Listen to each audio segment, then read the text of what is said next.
алғашқы уақытта пайғамбарымыз намаздан кейін өзіміз 33 рет субханалла, 33 рет альхамдулилля деген тасбихтар айтамыз ғой. Аллаху акбар деген нәрсені. Соны ең алғаш үйреткен кезінде 10-10 үйреткен. 10-10 үйретіп, кейін жағы 33-пен толықтырған. Сол 10-10-нан үйреткен кезіндегі хадисіне бір пайдалы мағына жатыр. Соны айтып кетсек, мұсылманның бойында дейді, мына екі қасиет тұрақты табылса дейді, жәннатқа кірмей қоймайды дейді. Міне, қандай екі қасиет ол? Пайғамбарымыз айтады, ол екеуі өте жеңіл дейді, бірақ істеушілері аз дейді. Оны сахабалар ары қарай тыңдайды.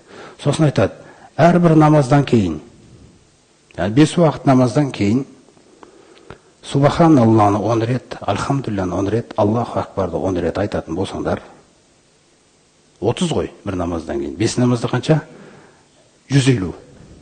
Міне бұның барлығы миату ахомсы, жаңа хомсон дейді. 150.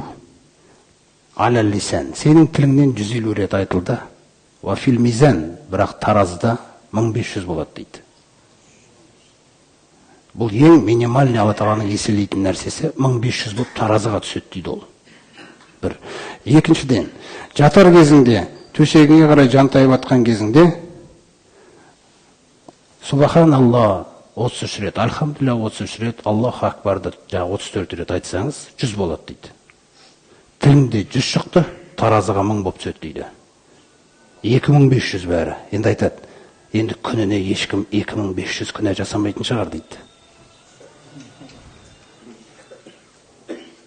Анау күнәдан түк қалдырмайын деп тұр ғой, түсіндіңіз бе? Сосын ол таразыға өз алдына кеткен. Сондай ақ мына жақта күнәні жоқ қылып жібереді. Сонда сахабалар айтады, Аллахтың елшісі, оңай екен ғой, неге бұны істейтіндерді аз деп айтасыз десе? Сендердің біреулерің намазға келген кезде, намаздарыңды оқып болғаннан кейін, бір қажеттер есіне түседі да, сөйтіп қалып қояды дейді оламал. Сосын жатар кезіңде келіп, бүйтпесеңді жатып, қазіргі кезде телефонды шұқылап, сөйтіп шайтан ұйықта деп ұйықтап, айтылмай ұйықтап кетесің дейді. Сосын ол екі амалда жоқ дейді. Міне сол осы амалдарды аты нәсіп етсін.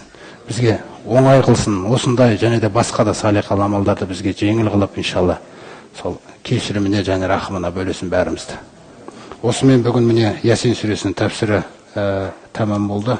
Алла қаласа келесіне де Әл-Фурқан сүресінің тәпсіріне